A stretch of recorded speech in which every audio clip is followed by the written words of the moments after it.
ছপ ছপ ঘামে জামার উপরের অংশ ভিজে যায়। কপালের বিন্দু বিন্দু ঘাম গালের উপর দিয়ে বৃষ্টির ফোঁটার মতো বেয়ে পড়ছে।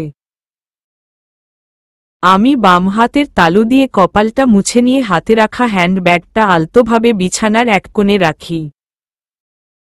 ক্লান্তি মাখা শরীর নিয়ে ব্যাগের পাশ ঘেঁষে বসি। মাথাটা ঝিমঝিম করছে, চোখ ছোট্ট হয়ে আসছে। চোখ মেলে তাকাতেও যেন পারব না, এমন কাহিল কাহিল লাগছে। এই মুহূর্তে আরেকবার শাওয়ার নিতে পারলে বোধহয় একটু আরাম লাগত। টোয়া রিনতির সাথে কি কথা সেরে ভেতরে এসেই সুইচ টিপে ফ্যান চালিয়ে দেয়, আর ফস করে একটা নিঃশ্বাস ছেড়ে বেহুতাশ বিছানায় উপর গা ছড়িয়ে বসে। আমি উঠে যেয়ে ব্যাগ থেকে একটা জামা নিয়ে বাথরুমের দিকে এগিয়ে যেতে নিলেই টোয়া বলে উঠল, শাওয়ার নিবি? হু, আমিও নিতে পারলে বোধহয় একটু ভালো লাগত। খুব গরম লাগছে। তাহলে নিয়ে নিস। আচ্ছা, আগে তুই চেঞ্জ করে আয়। টোয়ার কথায় সায় দিয়ে বাথরুমে ঢুকে যাই। অনেকক্ষণ ধরে শাওয়ার নিতে থাকি। ঠান্ডা জলে গাটা ভালোভাবে ভেজানোর পরে চেঞ্জ করে বাইরে আসি। আমাকে দেখামাত্র টোয়া উঠে দাঁড়ায়। তারপর সেও ড্রেস হাতে নিয়ে ভেতরে ঢুকে। আমি প্রশান্তি মনে বিছানার উপর বসি। কিছুক্ষণ এভাবে বসে থাকার পর হঠাৎ আমার কিছু একটা মনে পড়ে যায়। আমি তড়িৎ বেগে পাশে তাকাই।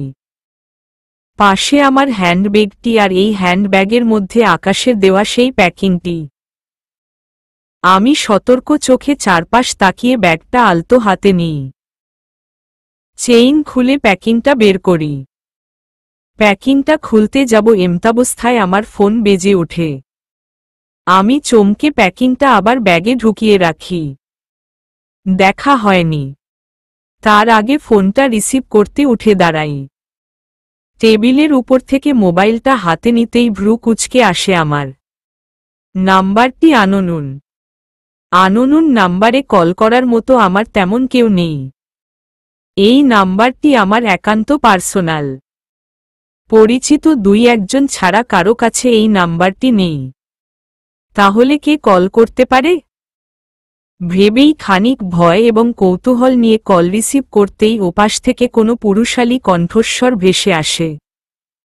হ্যালো, আর ইউ, সানা? আমি খানিক বিচলিত হয়ে একটা ঢোকর গিলি। তারপর টান টান গলায় বললাম, জি। আপনি কে? আমি মিস্টার তুরাব মাহমুদ, এগোরার বর্তমানে senior motivator. I hope you can know me now. By the way, যেটা বলতে কল করেছি, আপনি গতকাল ইন্টারভিউ না দিয়ে চলে আসলেন কেন? ওপাশের ব্যক্তির বলা শব্দগুলো শোনার সঙ্গে সঙ্গে মুহূর্তে আমার মেরুদণ্ড বরাবর একটা শীতল হাওয়া বয়ে যায়। বুকের ভেতরের হৃৎপিণ্ডটা দুই হাত লাফিয়ে ওঠে। শাওয়ার নিয়েছি মাত্র, এর মাঝেই তরতর ঘামতে থাকি।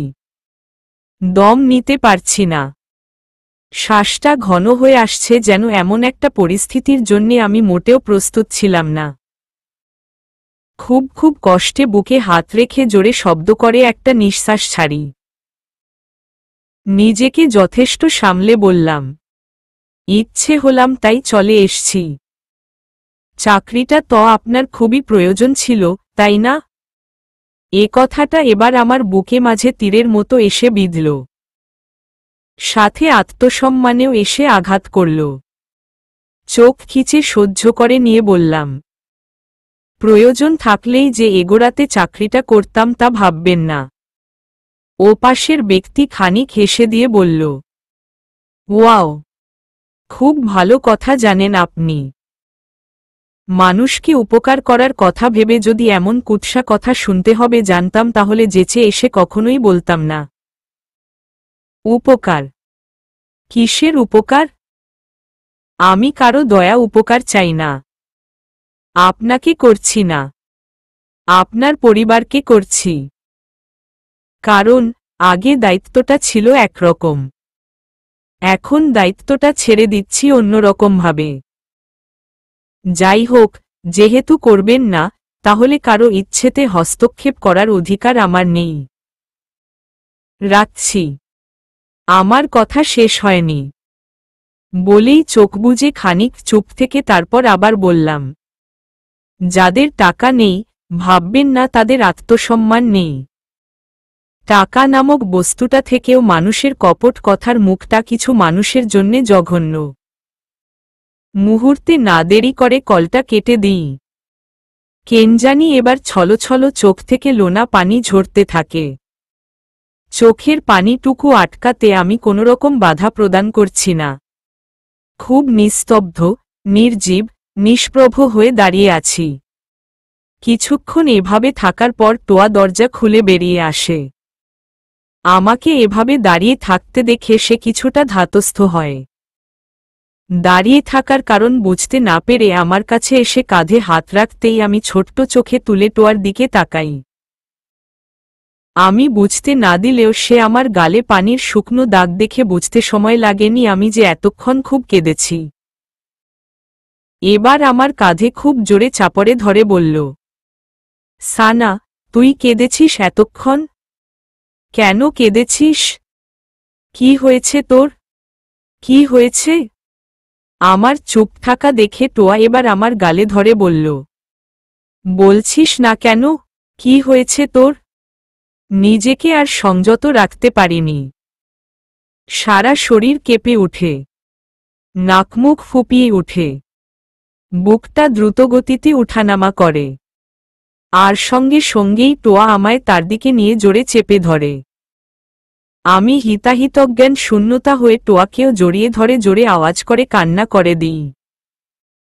আমার কান্নাতে সকল মানবিমান, বাধা সব ছিন্নভিন্ন হয়ে এক নিষ্পাপ শিশুতে পরিণত হয়। টোয়া আমাকে শান্ত করার অনেক চেষ্টা করে, কিছুতেই আমি শান্ত হতে পারিনি। ফুপাতে ফুপাতে একদম বেহালিশ হয়ে যাই। টোয়া দিকবিদিকশূন্য হয়ে আমাকে নিয়ে সোজা বিছানার উপর বসায়। পাশে বসে মাথায় হাত বুলিয়ে দিয়ে অস্থির অস্থির গলায় বলল, কি হয়েছে তোর? আমাকে খুলে বল। হঠাৎ কেন কাঁদছিস তুই? আমি চুপ হয়ে যাই। টোয়াকে পরিস্থিতির ব্যাখ্যা করতে মুখ দিয়ে শব্দ বের হয়নি। শুধু নিস্তব্ধ হয়ে অসাড়ভাবে বসে থাকি। টোয়া বার কয়েক আমাকে জিজ্ঞাসাবাদ করেও যখন আমার থেকে উত্তর পায়নি তখন সে এক প্রকারে হাল ছেড়ে দেয়। তারপরও আমাকে স্বাভাবিক করতে কতই না চেষ্টা। সব ঠিক হয়ে যাবে, সানা। মন খারাপ করিস না। আল্লাহ ভরসা। আল্লাহই পাশে আছেন। বলেই খানিক থামে। তারপর চিবুকে আলতোভাবে ধরে চোখের পানি মুছে দেয়। মৃদু গলায় বলল, কফি করে দিই? আমি দুপাশে মাথা ঝাঁকাই। অন্য কিছু বানিয়ে দিই? আবারও দুপাশে মাথা ঝাঁকাই। টোয়া ব্যর্থ হয়ে বলল, তাহলে শুয়ে পড়। শরীরটা হালকা হবে। আমি স্থির দৃষ্টিতে টোয়ার দিকে তাকাই। সে জবাবের অপেক্ষা না করে উঠে যেয়ে বাতি অফ করে। ফিরে এসে বিছানা কিনার থেকে একটা বালিশ টেনে এনে বলল, এভাবে বসে থাকলে মন আরো খারাপ হবে, বুঝলি? ঘুমালে কিছু মনে পড়বে না। শুয়ে পড়। আমি টোয়ার কথায় সম্মতি দিয়ে বাধ্য মেয়ের মতো গুটিসুটি হয়ে শুয়ে পড়ি। সকালে খুব দেরি করে আমার ঘুম ভাঙ্গে। যখন চোখ মেলি তখন বুঝতে পারি অনেকটা বেলা হয়ে গেছে। টোয়া রুমে ছিল না। সে অনেক আগেই উঠেছে হয়তো। আমি কাচুমাচু দিয়ে বিছানা থেকে নামি। তারপর বাথরুমে যেয়ে মুখে কয়েক ছিটকে পানি ছিটিয়ে ফ্রেশিং কাজটা সেরে বাইরে আসি। চেয়ারের হাতল থেকে টাওয়ালটা নিয়ে হাতমুখ মুছে তারপর একটু বেলকনির দিকে যাই। বাইরে ঝলমলে রোদ্দুর পরিবেশ। পাখিরা চারপাশে কিচকিচ করছে। দূর বহুদূর থেকে মানুষের গুঞ্জন, গাড়ির হর্ন, সাইরেনের শব্দ আসছে। ঘড়ি না দেখলেও কিছুটা আন্দাজ করতে পারছি এখন বেলা 10টা বৈকি। তবে এত বেলা করে ঘুম থেকে কেন উঠলাম আমি? কাল রাত ঠিকমতো ঘুম হয়েছে তো আমার? নাকি ঘুমের ভানে সারারাত তন্দ্রাচ্ছন্ন কেটেছে? টোয়ার কণ্ঠস্বরে আমার ভাবনার ছেদ ঘটে। পেছনে তাকিয়ে টোয়া মোবাইল হাতে দাঁড়িয়ে। কিছু বলার আগেই টোয়া বলল, কখন জেগেছিস ঘুম থেকে? আমি ধীরস্থির গলায় জবাব দিই, কিছুক্ষণ হল। টোয়া গালে আলতো হাত রেখে বলল, কাল রাত তোর যে অবস্থা হলো আমি খুব ভয় পেয়েছি। আকাশকেও না জানিয়ে পারিনি। তোর অবস্থার কথা শুনে সেও অস্থির হয়ে যায়। রাত থেকে ওর কলের উপর কল, এখনো কল করছে। এই নে কথা বল ওর সাথে। বলেই মোবাইলটা আমার দিকে এগিয়ে দেয়। আমি মোবাইলটা হাতে নিয়ে ক্ষীণ চোখে স্ক্রিনের দিকে তাকিয়ে থাকি। আর টোয়ার উপর খানিকটা রাগও হতে থাকে। কি দরকার ছিল ওকে আবার কথা জানানোর? এখন আবার কি থেকে কি জিজ্ঞেস করে? ভেবেই গলায় একটা খাকারি টানি। দৃঢ়তা বজায় রেখে বললাম, হ্যালো। ওপাশ থেকে ভেসে এলো খুবই অস্থির এবং চিন্তাগ্রস্ত কণ্ঠস্বর। বলল, সানা তুই ঠিক আছিস তো? কি হয়েছে তোর? কেউ তোকে কিছু বলেছে? কান্না করলি কেন? কেন কান্না করলি? বল। কতগুলো প্রশ্নবিদ্ধের মুখে এখন আমি। কি জবাব দিব? কি উত্তর হবে এ প্রশ্নগুলোর? সত্যটাই কি বলবো? বললে তো আমার মানসম্মানের প্রশ্ন। নিমিষে চোখ বুজে আসে আমার। তবে না, কিছুতেই সত্যটা বলা যাবে না। ভেবেই স্বাভাবিক ভঙ্গিতে বললাম, এখানে এসেছি আজ অনেকদিন হলো তো, তাই হঠাৎ মায়ের কথা মনে পড়ে গেল। তাই আর কি খানিকটা মন খারাপ হয়েছে? মিথ্যে বলছিস তুই। এমন একটা বিষয়ের জন্যে কেউ এভাবে ভেঙে পড়ে না। কেন মিথ্যে বলছিস আমাকে? খুব অস্থির লাগছে আমার। কাল রাত থেকে আমার চোখে এক ছিটেকও ঘুম আসেনি। বিশ্বাস কর তুই। সত্যিটা বল প্লিজ সানা। আকাশ, আমি মিথ্যে বলছি না। তাছাড়া তোর থেকে সত্যটা লুকিয়ে আমার কি লাভটা হবে? বুঝলাম। কুমিল্লায় দুপুরেই তো ব্যাক করছিস না?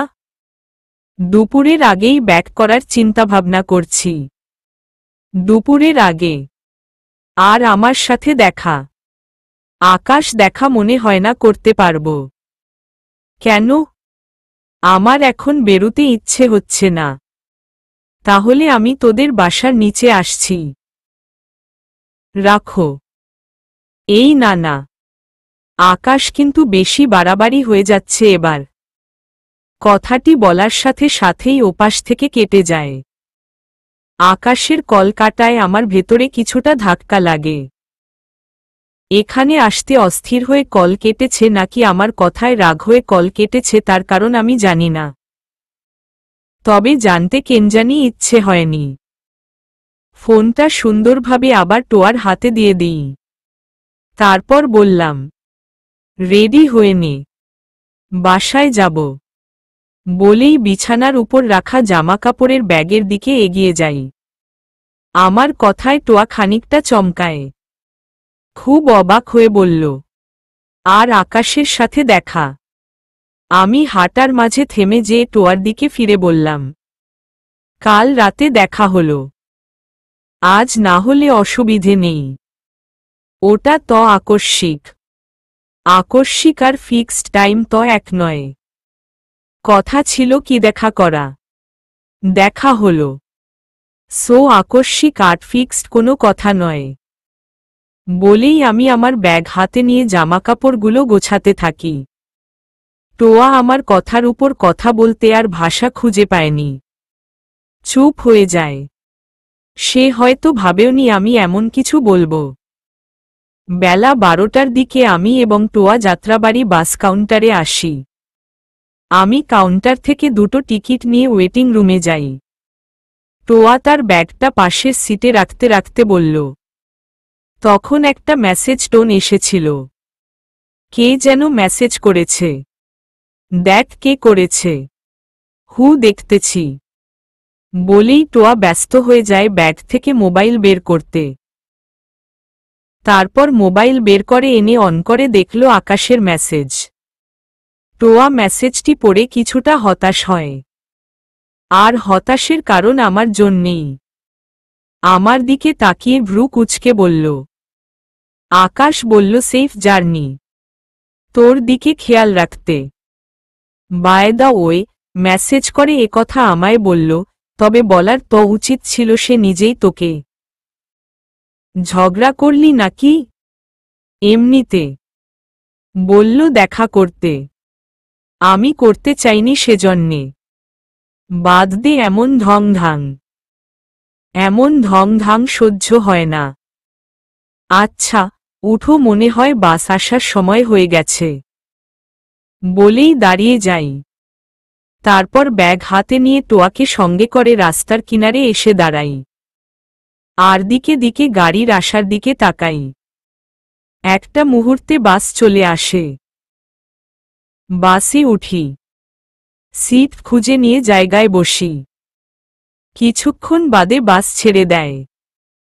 তরতর বাস চলতে থাকে তার আপন গতিতে। আর আমি ক্লান্ত, ভারাক্রান্ত মন নিয়ে মাথা এলিয়ে দিই সিটে।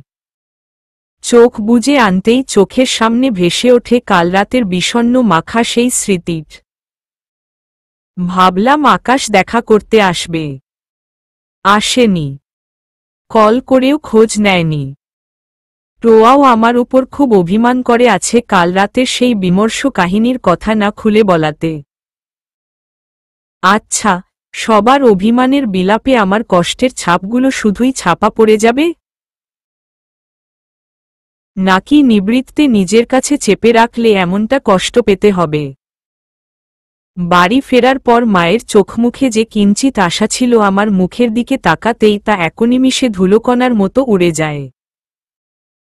নীরব এবং হতভম্ব দৃষ্টিতে তিনি আমার দিকে তাকিয়ে থাকেন। জব করতে যে তুরাব ভাইয়ার সামনে পড়া, আবার তুরাব ভাইয়া আত্মীয়তার সৌজন্যতা রক্ষার্থে জবের প্রসঙ্গ তোলা, এমনটা শুনে আমার থেকেও মা সবচেয়ে বেশি হতবিহ্বল এবং ভারাক্রান্ত হন। আমি ডিভোর্স পেপারটা হাতে নিয়ে বসে আছি। পাশে একটা কলমও রাখা আছে। আমি চাই আমার এমন বিষণ্ণমাখা সম্পর্কটার আজই পরিপূর্ণভাবে সমাপ্তি ঘটুক। আর অন্যের ঠুনকো বন্ধন থেকে মুক্তি মিলুক। গলায় খাকারি টেনে বললাম। খারাপ পরিস্থিতিতে ফেলার মানুষগুলো যখন আবার আসে ন্যাকা মায়া দেখাতে, তাদের কাছে মাথা গুজানোটা হলো তখন আত্মহরণ। এদের কাছে আমাদের আত্মসম্মানটা নিছকই একটা স্বপ্ন মনে হয়। আমাদের মানুষ মনে হয় না। জবের ব্যাপারটা কোনো মুখে বলল এ কি বুঝে নায়ের এমন কার্পণ্য মায়া কতটা ছোট্ট করেছে আমাকে। মা, আমি আর সহ্য করে থাকতে পারছি না, প্লিজ। বলেই মায়ের দিকে তাকাই। খানিক চুপ থেকে তারপর আবার বললাম, আমি ডিভোর্স পেপারে এখনই সাইন করে দিচ্ছি। তুমি ওকে কল করে বলবে পেপারটা সযত্নে এসে নিয়ে যেতে। মা আমার কথায় তেমন প্রতিক্রিয়া দেখালেন না।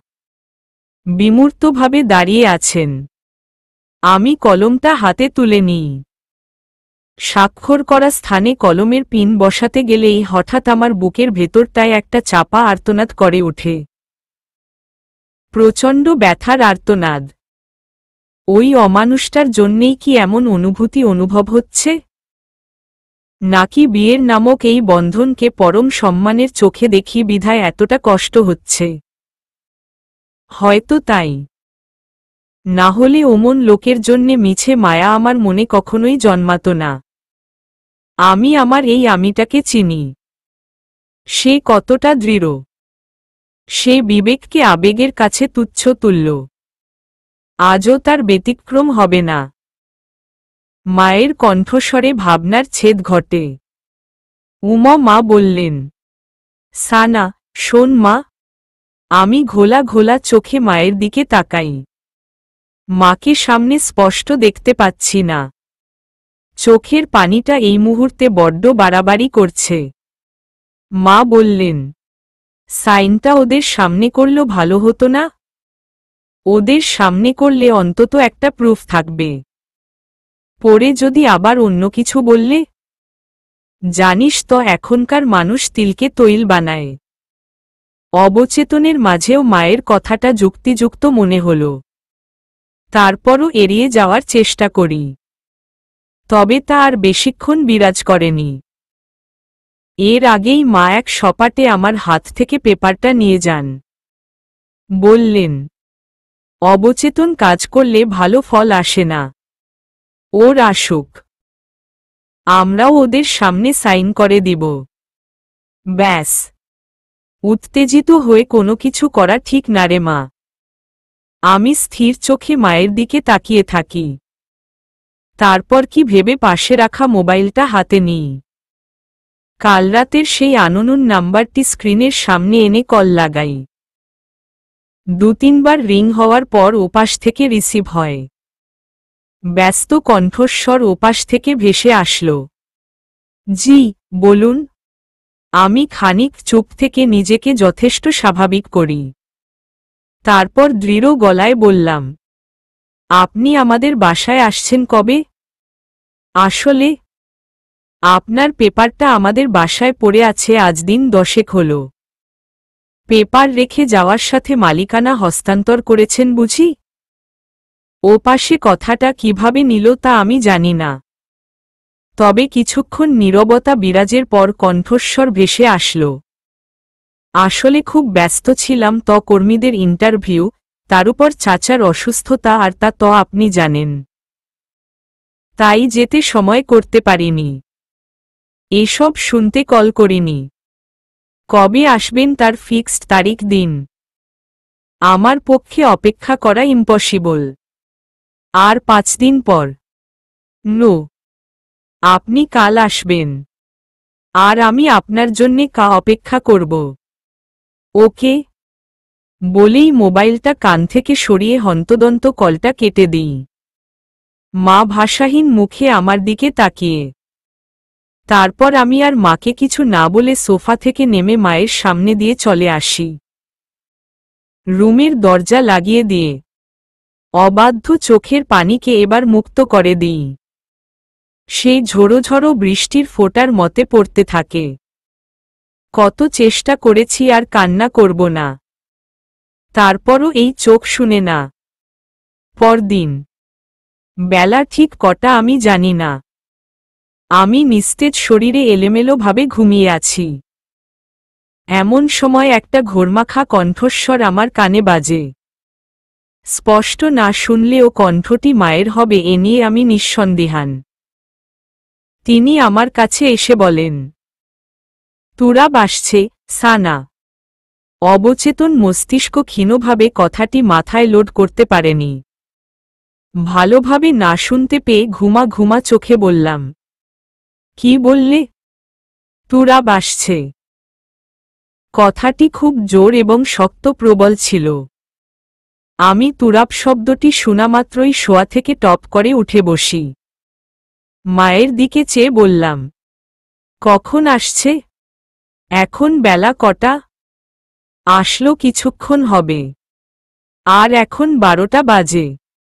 এত বেলা করো ঘুমালাম তার কারণ? ওহ, মনে পড়েছে। কাল রাত তো ভালো করে ঘুম হয়নি। ঘুম হয়নি বিধায় একটা ঘুমের ট্যাবলেট খেয়ে শুয়ে পড়ি। তাই সেই ট্যাবলেটের এতবেলা ঘুম উপহার দেওয়ার ফল ভেবেই মাথাটা একটা ঝাঁকি দিই। বললাম, আচ্ছা তুমি যাও, আমি আসছি। বাথরুমে ঢুকেই হাঁটু ভেঙে নিচে বসে পড়ি। মাথাটা কোলের উপর গুজে কেনজানি খুব ফোপাতে থাকি। খুব। হঠাৎ কত কথা মনে পড়ে গেল। শৈশব পেরিয়ে যখন কৈশোরে পা রাখি তখন মায়ের মুখে তুরাব নামটি শোনামাত্রই আমার ভেতরটায় বসন্ত বাতাসে বকুল বাগানে নবপল্লব রাশির মতো কাঁপত। এই নামটির সাথে জড়িয়ে আমার কত শত স্মৃতি, ভালোবাসা, আবেগ, মায়া, অপেক্ষা।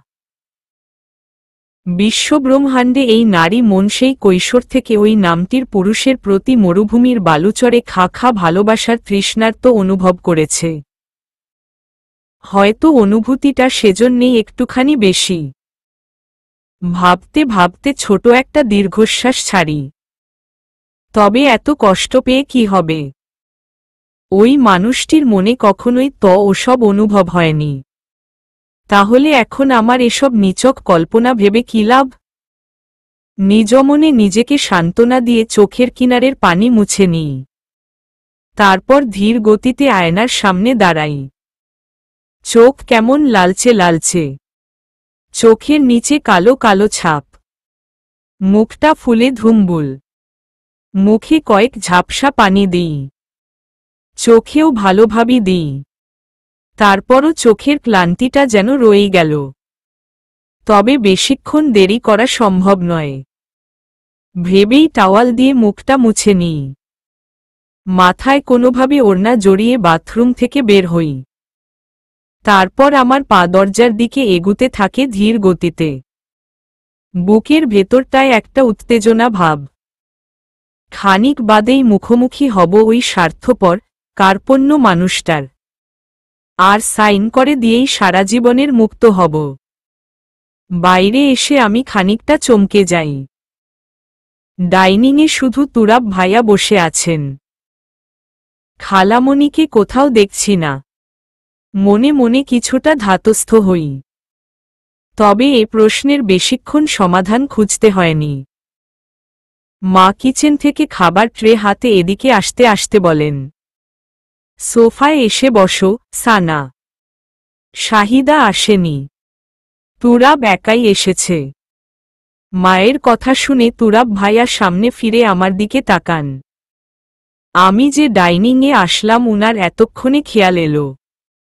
উনি খুব ক্ষীণ চোখে আমার দিকে তাকিয়ে আছেন। আমিও আমার চোখ সরাইনি। আমিও তাকিয়ে। তবে মাথায় এই মুহূর্তে একটা প্রশ্নই ঘুরপাক খাচ্ছে। এত গম্ভীর, শান্ত চাহনি, নিষ্পাপ মুখখানার অধিকারী মানুষটার ভেতরে এত নিচক একটা চেহারা লুকিয়ে আছে ভাবতেই পারি না। তারপর ধীর পায়ে উনার সামনাসামনি না বসে সিঙ্গেল সোফায় গিয়ে বসলাম। মা বললেন, তুরাব খেয়ে নাও। তুরাব ভাইয়া মায়ের দিকে তাকিয়ে সৌজন্যতার একটা হাসি দেন। তারপর হালকা মাথা ঝাঁকান। আমার প্রচণ্ড রাগ হয়। একে মায়ের এমন সাদরে আপ্যায়ন না করে পেপারটি হাতে ধরিয়ে দিয়ে বাসা ধাক্কা মেরে বের করে দেওয়া উচিত। এদের সাথে হাসি মুখে কথা বলা মানায় না। আমার ভাবনার মাঝেই তুরাব ভাইয়া মাকে উদ্দেশ্য করে বললেন, আন্টি, আমি সানার সাথে একান্ত পার্সোনাল কিছু কথা বলতে চাই।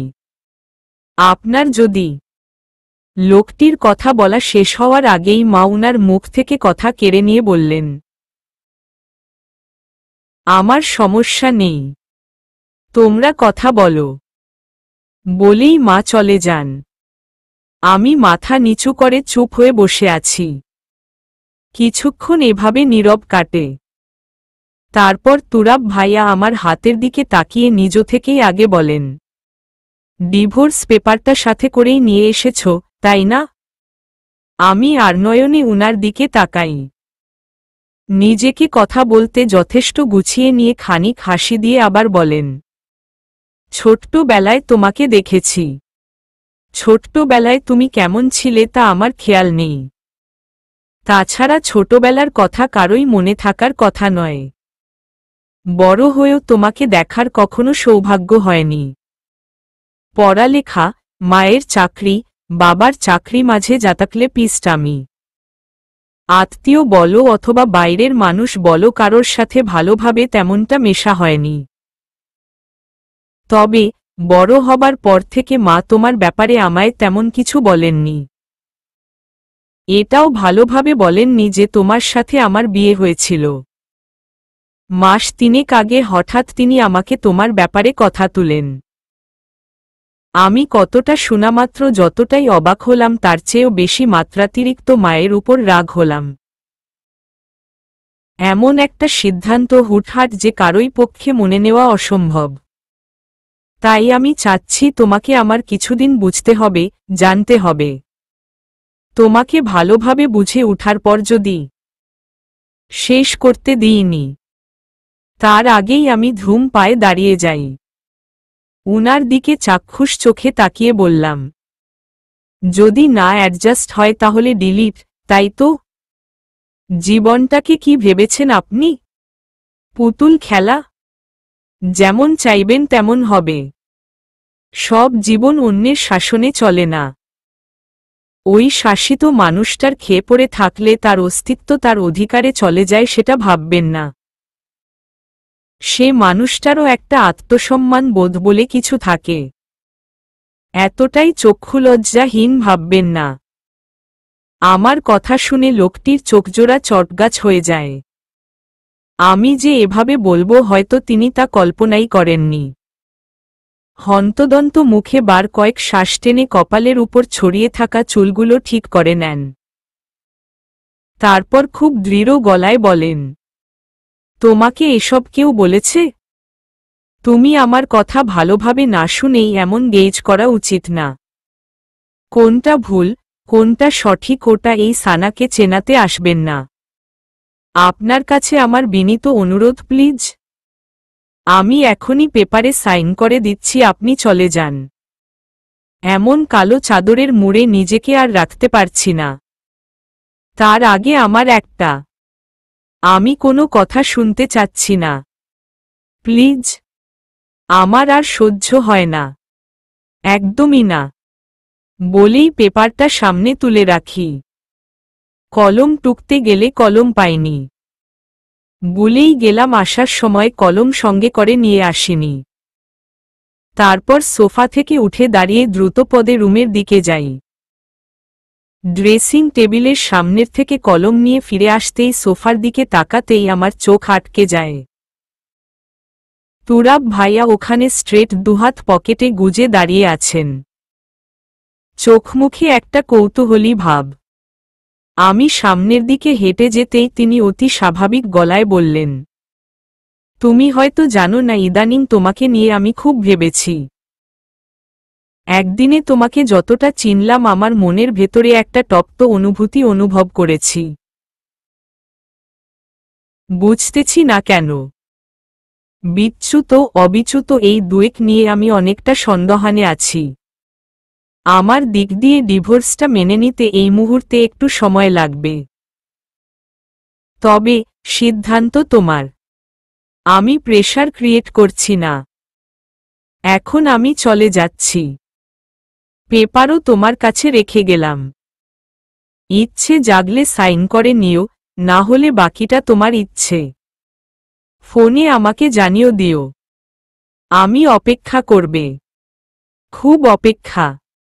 আর একটা কথা, আমি তোমাকে কখনো ছোট্ট চোখে দেখিনি। হয়তো আমার কথাবার্তাই ওরকম ছিল। তুমি যা বললে এখন আমার এসব কথা স্মরণ হল। তবে বিশ্বাস করো, যেভাবে বললে ওসব আমার মাথায় কেন মনের কোণেও একচোটি ভাবিনি। তবে হ্যাঁ, মনের ভাবনায় মানুষ না বুঝে নিজে যা বলে তাই ঠিক মনে করে, যেমনটা আমি করেছি। এতে আমি মোটেও অত্যুক্তি হইনি। এতে যদি আমার প্রতি তোমার মনে একটুও কষ্টের দানা বিঁধে আমি তার জন্যে তোমার কাছে আসলেই দুঃখিত। আমি এক্সট্রিমলি সরি। ক্ষমা করে দিও আমাকে। তাছাড়া তোমার মনে আরেকটা প্রশ্ন থেকে গেল, মা কেন আসেনি। বলছি, আমি অনেকটা প্রেশারের মধ্যে আছি, তা তোমায় কাল বললাম। এমনকি আজও আমার কর্মচারীদের মনতাত্ত্বিক এবং উপস্থিতি বুদ্ধি পরীক্ষা করার তারিখ ছিল, সেটা আমি ক্যান্সেল করে অন্যের উপর দিয়ে এসছি। কারণ তোমার আর্জেন্ট তলব ছিল তাই না, আসলে তোমার কাছে আরেকটা বিভীষিকার নাম উপাধি পেতাম। আমি তা চাই না। আমার এখন ফিরতে হবে। বারংবার অফিস থেকে এখনো কল আসছে। আমায় ফিরতে হবে। ভালো থেকো। আর উইয়ে পেপার। এখন সিদ্ধান্ত তোমার। এতগুলো কথা বললেন, অথচ আমি এর দানাকড়িও জবাব তুলতে পারিনি। সত্য কথা কি আমার মুখ দিয়ে একটা শব্দও বের হয়নি। বলতে চেয়েছিলাম মানলাম আমার সিদ্ধান্ত যাই হোক, অন্তত আরেকবার ভালোভাবে পরিষ্কার করে যান আপনার কি সিদ্ধান্ত বা আপনি কি চাচ্ছেন। তা বলার আর সুযোগ হল না। এর আগেই উনি চড়ক চড়ক চোখের সামনে দিয়ে বাসা থেকে বের হয়ে গেল।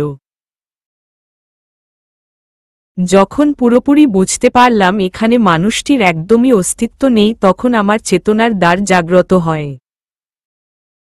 ক্ষীণ চোখে চারপাশ তাকিয়ে কপালের সিদ্ধি ঘাম হাতের উল্টো পিঠ দিয়ে মুছে নিই। কপালের চামড়াগুলো তীব্র ভাঁজ করে সোফায় গিয়ে বসি।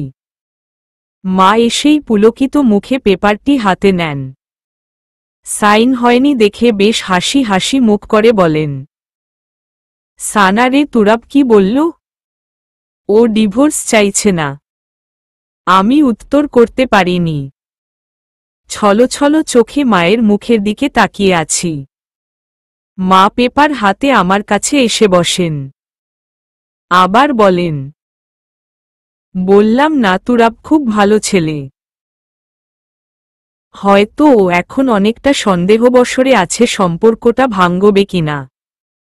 জানিস, ভালো ছেলেদের একটা গুণ খুব ভালো। এরা কোনো কিছু করার আগে 10 বার ভাবে। আমার মনে এখন একটাই ভাবনা, দোষটা কার? তুরাবের নাকি খালামণির? নাকি আমার? নাকি আমার মায়ের? আর নাকি বর্তমান প্রজন্মের? বিকেলের দিকে একটু গুটিয়ে শুয়ে পড়ি। এমতাবস্থায় আকাশ কল করে। আকাশের কলটা দেখে খানিক বিচলিত হই। কাল থেকে সেই বেদম রাগে আছে। দুদিন যাওয়ার পর আমার উপর রাগ করে হয়তো আর থাকতে পারেনি। তাই বাধ্য হয়েই কল করল। আমি ধীর গতিতে কলটা রিসিভ করে আস্তে গলায় বললাম, হ্যালো। ও পাশে কিছুক্ষণ নীরবতা বিরাজ করে। তারপর হালকা কেশে গলাটা খানিক পরিষ্কার করে দৃঢ় কণ্ঠে বললা, কেন জানি তোর উপর রাগ করে থাকতে পারি না। তাই বেহায়ার মতো আবার কল করলাম। কেমন আছিস? মন ভালো? ভালো। তা আন্টি কেমন আছেন? শরীর ভালো? হু। ওহহ। একটা কথা বলবো, সানা? বল। তুই আমার উপর রেগে? আমি এবার খানিকটা নড়েচড়ে বসি। ধাতস্থ হয়ে বললাম, কেন? এই যে কেমন গোমরা গোমরা মুখে কথা বলছিস। আমি চুপ থাকি। আমার নৈশব্দতা দেখে আকাশ কি ভাবল জানি না। আবারও কেশে বলল, যাই হোক, তা প্যাকিংটা খুলে দেখেছিস? কোনটা? এহেন প্রশ্নে আকাশের বুকের ভেতরটায় ধপ করে উঠলে। আমি যে এমন বেখেয়ালি কথা বলবো হয়তো ও ভাবেইনি।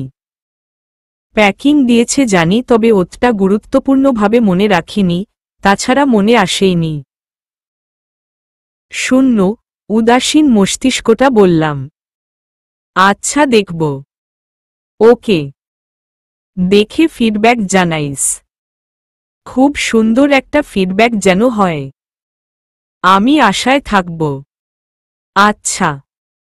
তা কি করিস এখন? বসে আছি। ওহ। আর আমি রোগী দেখে দেখে ক্লান্ত। মাত্র ব্রেক পেলাম। ওহ। সানা? হু।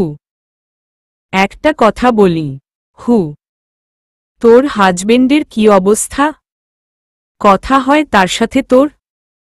অবচেতন মনেও আকাশের এহেন কথায় বর্ষর একটা বিষম খাই। বললাম, কথা না হলে সে স্বামী হয় আকাশ? সে কি নিঃস্বার্থ ভালোবাসবে আকাশ? হঠাৎ আকাশ আমার কথার মানে বুঝল না। খানিকটা ধাতস্থ বোধ করে বলল, কথা না হলে সম্পর্কের মাঝে অনেকটা দূরত্ব থাকে। যে সম্পর্কে মায়া, ভালোবাসা, আবেগের এলিমেন্ট নেই বললেই চলে। একটা মুহূর্তে দেখা যায় সেই সম্পর্কটার বেশিদিন টিকে না। আর যদি স্বামী সরাসরি না বুঝিয়ে ইনডাইরেক্টলি কথায় সুদৃঢ় ব্যাক করার কথা তোলে, তখন তাকে ভালোবাসা বলে? এখানে দুটো যুক্তি দাঁড়ায়। মানুষ ভুল করে অনুতপ্ত হয়ে শুধলে যায়। আবার অনেকে ক্ষণিক শুধলানোর কথা বলে আগের সেই তীব্র আঘাত করে। এই সম্পূর্ণটাই মানুষের নিজের মন আর মানসিকতার উপর নির্ভর করে। আকাশের থেকে আমার সম্পর্কের মেইন পয়েন্ট আসেনি। আমার সম্পর্কটা একদম বিচিত্র। একটুখানি মিললে আবার আরেকখানি ফারাক থাকে। তবে তুরাব ভাইয়া কি আমায় সুন্দরভাবে মেনে নিয়ে আমায় যথেষ্ট শ্রদ্ধা করার কথা বলল আজ? নাকি আমার প্রতি লোলুপ মনোভাব সৃষ্টি হয়ে ক্ষণিক সময়ের জন্যে কাছে পেতে চাচ্ছে? কিছুই তো বুঝলাম না উনার কথা। আর আমার সিদ্ধান্ত? তুরাব ভাইয়া যাওয়ার একদিন পরই মা অসুস্থ হয়ে পড়ে। মা একজন হার্টের রোগী। চিনচিন ব্যথানুভূতি বুকের ঝুলিতে প্রায়ই লেগে থাকে, কখনো কম আবার কখনো বেশি। এর জন্যে কুমিল্লায় ডাক্তারও দেখিয়েছি। ডাক্তার দেখানোর পর অনেকটা সেরেছে। সেই সুপ্ত ব্যথাটা কাল আবার হঠাৎ মাথাচাড়া দিয়ে উঠল। তীব্র ব্যথা, সাথে বমি এবং ঘামের গলদশ্রু। কিছুতেই স্বাভাবিক হচ্ছে না। এ নিয়ে হিতাহিতজ্ঞান শূন্যে কি থেকে কি করব ভেবে পাই না। বার কয়েক আকাশকে বলেছি। সে বলেছে বুকের ব্যথাটা স্বাভাবিক কিছু নয়, হার্ট অ্যাটাকও হতে পারে। ইমার্জেন্সি মাকে নিয়ে ঢাকায় যেতে। প্রয়োজন হলে সে নিজেই মাকে পরীক্ষা নিরীক্ষা করে দেখবে। তবে হুটহাট ঢাকায় যাওয়ার মতো আমার তেমন প্রস্তুতি এই মুহূর্তে নেই। অসুস্থ মাকে ঢাকায় নিয়ে আবার কুমিল্লায় ব্যাক করা জার্নির ব্যাপার। তার উপর একদিনে রিপোর্ট বেরোনোর পসিবিলিটি খুবই কম।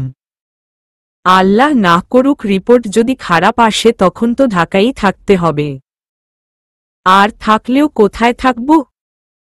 ঢাকায় কে আছে আমাদের? হোটেলে কোনোমতে রাত্রি যাপন করার মতো সেই কানাকড়িও নেই। মার ডাক্তারখানার টাকা জোগাড় করতেই হিমশিম খেতে হচ্ছে। আর ওখান দিয়ে অবসাদগ্রস্ত মা। ভাবতে ভাবতে স্থির দৃষ্টিতে ওই দূরের দুটো সন্ধেভেজা কাকের দিকে তাকিয়ে থাকি। এমতাবস্থায় মা তার জবুথবু পায়ে এদিকে আসেন। একটা দীর্ঘ নিঃশ্বাস ফেলে আমার পাশ ঘেঁষে দাঁড়ান। অত্যন্ত ভাঙ্গা এবং কাতরানো গলায় বলেন, সানারে। আমি স্থির দৃষ্টিতেই মায়ের দিকে ফিরি। মা আবার বললেন, একটা কাজ করতে পারবি মা? আমি আলতো উপরে নিচে মাথা ঝাঁকাই। মা বললেন, শাহিদাকে একটু কল দিতে পারবি মা? কথাটা শুনে খানিকটা বিস্মিত হলেও মায়ের মুখের দিকে তাকিয়ে তা বেশিক্ষণ ধরে রাখতে পারিনি। খানিক হেসে দিয়ে মাথা নাড়ি। তারপর পেছনে ঘুরে সন্তর্পণে পায়ে ড্রেসিং টেবিল থেকে মোবাইলটা নিই। শাহিদা খালামণি নাম্বারের উপরে টাচ করে মায়ের দিকে এগিয়ে দিয়ে ওপাশ থেকে রিসিভ হতেই মা বলেন, হ্যালো শাহিদা। আছি এই আর কি, তবে বুকের ব্যথাটা আবারও বাড়ছে। আরে চিন্তা করিস মা, কিছু হয়নি, এমনিতেই ব্যথা হচ্ছে। তা যেটা বলতে কল করলাম, তুরাব আমাদের বাসায় আসছিল। তোরে যে কিছু বলছে? বলে নাই? ওহ, আরে কি কস? গলার কথা ঠিক আছে, শরীরও ভালো আছে, চাপ নিস না ত। সানার কাছে দিতাম। খালামণির কলটা লাইনে রেখেই মা আমায় ডাকলেন। আমি কাছে গেলাম। মা বললেন, ধর, তোর খালামণি তোর সাথে কি নাকি কথা কইব। কথা ক। আমি কিছুটা অপ্রস্তুত বোধ করে ফোনটা হাতে নিই। ক্ষীণ এবং ছোট গলার কণ্ঠে বললাম, হ্যালো, আসসালামু আলাইকুম, আন্টি। ওয়ালাইকুম আসসালাম। সানা বুবুর শরীর কি ঠিক আছে? বুবুর কথাবার্তা এমন রোগা রোগা শোনাচ্ছে কেন? ব্যথা কি খুবই বেশি? বেশি বলতে, কাল যে ব্যথা শুরু হয়েছে এখনো কমেনি। তাছাড়া প্রচুর ঘামাচ্ছে আর দুয়েকবার বমিও করেছে। কি, তুই এখনো বুবুকে নিয়ে বসে আছিস? তুই একটা কাজ কর, সন্ধ্যের বাসেই ঢাকায় চলে আয়। দ্রুত। কিন্তু খালামণি। কোনো কিন্তু নয়। এখন গেলে ডাক্তার তো আর পাব না। তাহলে কাল ভোরে রওনা করিস। ঠিক আছে। আমি খালামণির কথার পিঠে নড়তড় করার সাহস পেলাম না। তোমাকে ঢাকায় নেওয়াটা আসলেই এখন খুব জরুরি। মা ছাড়া এই পৃথিবীতে আমার কেউ নেই। মানসম্মানের কথা ভেবে মাকেই যদি না বাঁচাতে পারি তাহলে 100টা সম্মাননার সার্টিফিকেট নিয়ে ঘুরলেও এই জীবনটা ব্যাখ্যাহীন, অর্থহীন, অমূল্য, নিষ্ঠুর। বললাম, জি, আচ্ছা। আন্টি খুশি হয়ে কল কাটেন। সকালের দিকে মাকে নিয়ে রওনা করি। আর বের হওয়ার আগেই আকাশকে কল করে জানিয়ে দিই যে ঢাকায় যাচ্ছি। আকাশ বলল, যাত্রাবাড়ি আসার সঙ্গে সঙ্গেই ওকে কল করতে। ও তার পরিচিত কাউকে পাঠাবে আমাদের সোজা হাসপাতালে নিয়ে যেতে। মাকে একেবারে চেকআপ টেকআপ করা শেষ করে তারপর খালামণির বাসায় যেতে। আমি কথাটা হেলাফেলা না ফেলে দিয়ে অবিলম্বে মেনে নিই। 9টায় বাসস্ট্যান্ডে নামলেই একজন মাঝবয়সী লোক এসে আমাদের রিসিভ করে। তিনি সৌজন্যতা স্বরূপ হাসি দিয়ে আকাশের কথা বলেন। আমরাও সহজসাবলীলতায় লোকটির আতিথেয়তা সাদরে গ্রহণ করি। তারপর তিনি একটা সিএনজি করে আমাদের হাসপাতালে নিয়ে আসেন। আমি এগিয়ে সিএনজি ড্রাইভারকে ভাড়া দিতে যেতে নিলেই আকাশের পরিচিত সেই লোকটি বলল, ভাড়া দেওয়া লাগবে না। আকাশ ছাড় আগেই দিয়া দিছেন। আমি কথাটা শুনে লোকটির দিকে হতচকিতে তাকাই। লোকটি হেসে ফেলে। হাসিতে বুঝাচ্ছে পরিচিত মানুষজন এরকম একটু একটু করতেই পারে। আমি মনে মনে খুব রাগ হলাম আকাশের উপর। এবার শুধু ভালোয় ভালোয় চেম্বারে ঢুকি, তারপর তাকে দেখাবো মজা।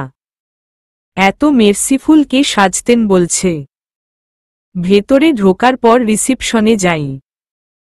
রিসিপনিস্ট মায়ের নাম লিখে নিয়ে সিরিয়াল নাম্বার দেন। আমি সিরিয়াল নাম্বার দেখে জিওভা দুহাত বের করে হায়ের মতো তাকিয়ে থাকি। আমাদের সিরিয়াল নাম্বার 100। আর এখন চলছে মাত্র 15। আকাশের চেম্বারে ঢুকতে ঢুকতে তো রাত হবেই মাস্ট।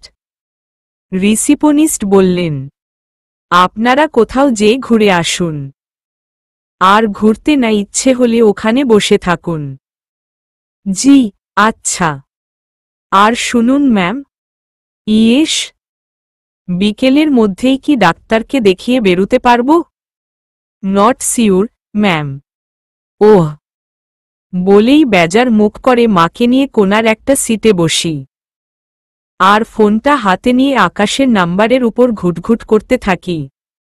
মনে মনে কেনজানি কিছুটা বিরক্তি নিয়ে আকাশের নাম্বারে কল দিই।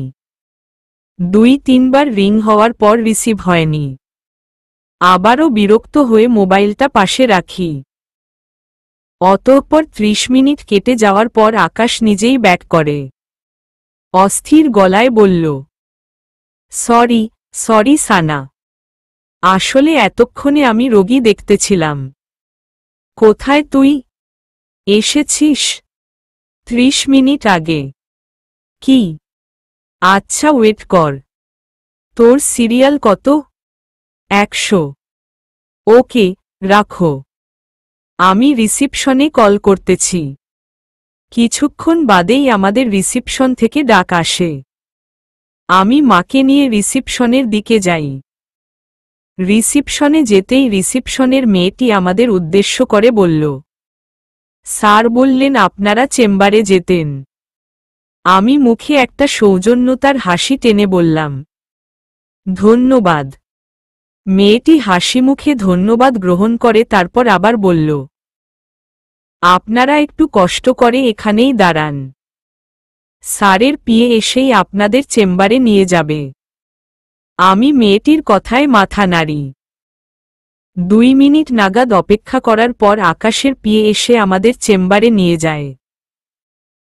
আমি স্বচ্ছ কাচের আয়না ভেদ করে টুপ করে মাথাটা ঢুকিয়ে দিতেই আকাশ হন্তদন্ত দাঁড়িয়ে যায়। আমরা ভেতরে ঢোকার পর সে মাকে সালাম করে। মা সালামের জবাব গ্রহণ করপন বলেন, ভালো আছো বাবা? আলহামদুলিল্লাহ ভালো আছি আন্টি। আন্টি প্লিজ এখানে এসে বসুন। আমি এবং মা টেবিলের সামনের দুটো চেয়ারে বসি। আকাশও তার জায়গায় বসে ভদ্রতার সহিত চোখ থেকে সাদা ফ্রেমের চশমাটা খুলে নিচে রেখে বলল, আসতে কোনো সমস্যা হয়নি তো সানা? না, সমস্যা হয়নি, তবে ফাঁকফোকরে মায়ের হালকা মাথা ঘুরিয়েছে। আচ্ছা, খাওয়া দাওয়া করেছিস? হুম। ওহ, তা যেটা বলতে চাইলাম আন্টির কি কি প্রবলেম আমাকে একটু বিশ্লেষণ করে বল। ফোনে ভালো করে কথা বলতে পারিনি। আমি আকাশকে মায়ের অসুখের ব্যাপারে সবটা পুঙ্খানুপুঙ্খভাবে বলি। আকাশ ধৈর্য সহকারে সবটা শুনে বলল, আগে কোথায় দেখিয়েছিস? কুমিল্লা মর্দানে। ওখানের রিপোর্টগুলো দে। আমি আকাশের দিকে রিপোর্টগুলো এগিয়ে দিই। আকাশ রিপোর্টগুলো হাতে নিয়ে ভালোভাবে নেড়েচেড়ে দেখতে থাকে। দেখা শেষ করে আমার দিকে ফিরে বলল, এই রিপোর্টে দেখাচ্ছে আন্টির হার্ট দুর্বল আর বুকে ব্যথাটা হার্টউইকের কারণেই হচ্ছে। কুমিল্লার ডাক্তারও তাই বলেছে। শ্বাসকষ্ট, ঘাম, বমি এবং মাথা ঘোরা এসব আবার নতুন করে যোগ হয়েছে, তাই না? আকাশ। তবে ব্যথাটা বেশি। বাট ক্রিটিক্যাল কিছু? প্রথম সব রোগী স্বাভাবিক, তবে ঠিকমতো সেবা যত্নের অভাবে স্বাভাবিক রোগটাও অনেক সময় অস্বাভাবিক হয়ে যায়। আকাশের এহেন কথায় আমার বুকের ভেতরটায় ছাদ করে উঠে। মাকে আমার ঠিকভাবে যত্ন নেওয়া হয়েছে তো? নাকি টাকার অভাবে ঠিকমতো ওষুধ কিনে খাওয়াতে পারিনি? কোনোদিন ওষুধ খেয়ে থাকতেন, আবার কোনোদিন খেতেন না। ভাবতেই মনের কোটরে একটা আক্ষেপতার দীর্ঘশ্বাস বেরিয়ে আসে। যথেষ্ট সামলিয়ে নিজেকে আকাশের সামনে স্বাভাবিকভাবে প্রদর্শন করে বললাম, প্লিজ আকাশ, মাকে ভালো করে পরীক্ষা করে দেখ মায়ের শারীরিক অবস্থা কেমন। আর বমি, ঘামানো, মাথা ঘোরা এসব কেন হচ্ছে? এসব তো আগে ছিল না। আমি দেখব, সানা। অস্থির হোস না। অনেকটা সময় নিয়েই আমি আন্টিকে ভালোভাবে দেখব। ধন্যবাদ আকাশ। পরে আকাশ মার দুটো পরীক্ষা নেয়। একটা বুক এক্স-রে, আরেকটা রক্ত পরীক্ষা। রিপোর্ট আজ দেওয়া হবে না, কাল সকালে হাতে পাবো আকাশ তাই বলল। তারপর মোটামুটি সব শেষ হলে খালামণির বাসায় যাওয়ার জন্যে উঠে দাঁড়াই অমনি আকাশ বলল, সানা, আর কিছু সময় থাকতে পারবি? আমার ডিউটিটা শেষ হলে বাইরে বের হব। আমি ঘড়ির দিকে তাকিয়ে দেখলাম এখন বেলা 12টা বাজে। ওর বেরুতে এখনো ঘণ্টাখানেক বাকি। তাই দুপাশে মাথা নেড়ে বললাম, সরি আকাশ। দেখতেই পারছিস মা ভীষণ ক্লান্ত। এতটা সময় মাকে নিয়ে থাকাটা আরো রিস্কি। এতটা পথ জার্নি করে আসলাম, মার এখন বিশ্রাম নেওয়াটা জরুরি। কিন্তু আন্টিকে নিয়ে এসে আমার চেম্বার থেকে খালি মুখে যাবি? এটা আমি মানতে পারবো না। আমি হেসে দিলাম। বললাম, সময়ের সুবিধা বুঝা লাগে। এখন তোর জন্যে এই সময়টা খুবই ইম্পর্ট্যান্ট। আমাদের জন্যে কত সময় ব্যয় করেছিস, অথচ তারই মধ্যে তুই আরো 2-3টে রোগী দেখতে পারছিস। সমস্যা নেই, আরেক দিন আসলে তখন মুখ ফুঁড়ে খেয়ে যাব। ওকে? আকাশ কিছু বলল না, শুধু স্থির দৃষ্টিতে আমার দিকে তাকিয়ে থাকল। হয়তো মনে মনে আফসোস করছে মাকে হঠাৎ এভাবে নিয়ে এসে আবার এভাবে চলে যাব। তারপর আকাশলে বিদেয় দিয়ে বাইরে চলে আসি। হাসপাতালের বাইরে আসলে খালামণিকে কল করি। বাসায় কিভাবে যেতাম খালামণি তার ডিটেইলস বলেন। আমি সবটা ভালোভাবে বুঝে নিয়ে মাকে রাস্তার একপাশে দাঁড় করিয়ে সিএনজি খুঁজতে থাকি। কিছুক্ষণ অপেক্ষা করার পর সিএনজি পেয়ে যাই। সিএনজি ড্রাইভারকে অ্যাড্রেস বলেই সিএনজিতে মাকে নিয়ে উঠে বসি। সিএনজি জ্যামঝাপলা ক্রস করে স্বাভাবিক গতিতে চলছে। মাথাটাকে খানিক স্বস্তি দিতে স্থির রাখতেই হঠাৎ আমার মনঃকাশে চাপা এক উত্তেজনা ধক করে জ্বলে ওঠে। ভাবিনি আজ ওই লোকটির বাসায় এভাবে যেতে হবে।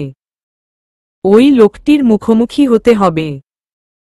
আচ্ছা, যখন লোকটির মুখোমুখি হব তখন কি স্বাভাবিক ভঙ্গিমায় দাঁড়িয়ে থাকতে পারব? সহজ সাবলীলতা বজায় রাখতে পারব? জানি না এর উত্তর, জানি না এর ব্যাখ্যা। বুকের ভেতরটায় শুধু টুংটাং বাজছে অভিপ্রেত লজ্জায়, অপ্রস্তুততায়, কুণ্ঠায়।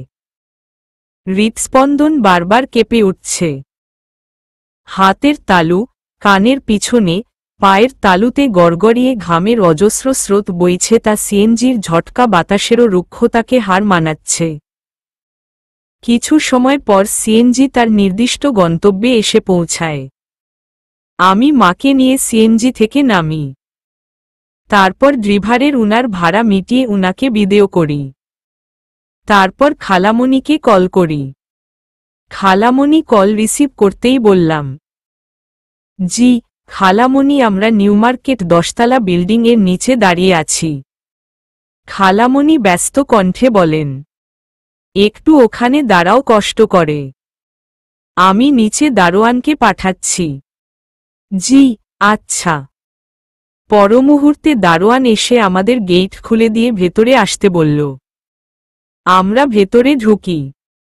মা সামনে তাকিয়ে এত বড় বিল্ডিং দেখে ধাঁধায় পড়ার মতো অবস্থা হয়ে বলেন, আল্লাহ, শাহিদা এত বড় বিল্ডিং করে ফেলল। যখন আমি আসলাম তখন মাত্র 2টা ফ্ল্যাট কিনে থেকেছিল। দারোয়ান মুচকি হেসে দিয়ে বলল, ম্যাডাম, যুগ দিনকে দিন পরিবর্তন হয়। শুধু যে মা অবাক হলেন তা নয়, আমিও বেশ অবাক হলাম, বিশেষত বিল্ডিং এর আউট রাউন্ডটা দেখে। একদম ছোট একটা রাউন্ড, কিন্তু এর মাঝে তাক লাগানোর মতো কিছু এলিমেন্টস আছে। রাউন্ডটার পশ্চিম পাশে বিভিন্ন ফুলের খুপড়ি, তার কার্নিশ ঘেঁষে উত্তর দিকে আবার লতাপাতা যুক্ত একটা বটবৃক্ষ। ওটির একটা ডালের সাথে ঝুলন্ত দোলনা। উত্তর দিক থেকে চোখ সরানোর পর পূর্ব দিকে তাকালে সরু একটা গাঢ় নীলের সুইমিং পুল, তাতে কিছু শাপলা ফুটে আছে। সিনটা মুহূর্তেই আমি ফটোগ্রাফি করে নিই। তা দেখে দারোয়ান হেসে ওঠে। হাসির মাঝেই বলল, আমাদের তুরাব স্যার খুব শৌখিন মানুষ। এটা ওটা নিখুঁতভাবে সাজাতে পছন্দ করেন। এখানে যা সুন্দর তার চেয়ে সুন্দর উনার চিলেকোঠার রুম আর ছাদের বেষ্টনীটা। দেখলেই চোখ সরাতে পারবা না। ওহ আচ্ছা, আপনাদের আজ তুরাব স্যারই রিসিভ করতেন। ঝামেলা হয়ে গেল অফিসে, উনার কি নাকি আর্জেন্ট মিটিং ছিল, তাই আসতে পারেনি। মা বললেন, তুরাব এখন অফিসে? জি। ওহ আচ্ছা। এরই মধ্যে আমরা বিল্ডিংয়ের ভেতরে প্রবেশ করি। মা চারদিকে চোখ বুলিয়ে নিচ ফ্লোরে একটি গাড়ি ছাড়া কিছুই দেখতে পাননি। তাই হাহা চোখে বলেন, তোমার শাহিদা ম্যাম কত তলায় থাকে? একদম উপরের দোতলায়। তাহলে সিঁড়ি বেয়ে যেতে হবে নিশ্চয়ই? সিঁড়ি দিয়ে তো আমি উঠতে পারবো না। এক তলায় না উঠতেই হাঁপিয়ে যাব। দারোয়ান মায়ের দিকে ভ্রু কুঁচকে বলল, ম্যাডাম সিঁড়ি দিয়ে উঠতে হবে না, লিফট আছে। ওহ আচ্ছা, তাহলে সমস্যা নাই। আমরা লিফটে করে 10 সেকেন্ডের মাথায় আন্টির বাসার সামনের এসে দাঁড়াই। কলিং বেল চাপতেই খালমণি দরজা খুলে দেয়। চলবে।